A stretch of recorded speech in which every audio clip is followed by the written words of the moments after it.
আসসালামু আলাইকুম, উম্মে মিতাস ব্লগে সবাইকে স্বাগতম। আজকে আমি তৈরি করব পাউরুটির রোল। আর এই পাউরুটির রোলটা খেতে কিন্তু খুবই মজা। আর এখানে আমি চিকেন এবং কয়েক রকমের সবজি দিয়ে পুরটা রেডি করে নিয়েছি। আর এখানে কিন্তু পাউরুটিটাই লাগবে। আর পাউরুটির সাইডের যে অংশগুলো এটা আমি ব্রেড ক্রাম্ব করে নিয়েছি। এখানে পাউরুটিটা আমি একটু হালকা ভিজিয়ে নিয়েছিলাম।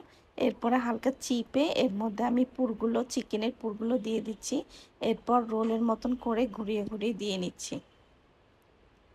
এখানে আমি একটা ডিম ফেটে নিয়েছি, সাথে সামান্য পরিমাণ লবণ দিয়ে দিয়েছি। এরপর ডিমের মধ্যে এই পাউরুটির রোলগুলো আমি ডুবিয়ে নিব।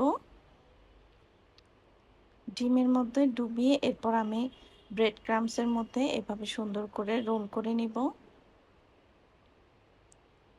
আমার সবগুলো রোল কিন্তু হয়ে গেছে।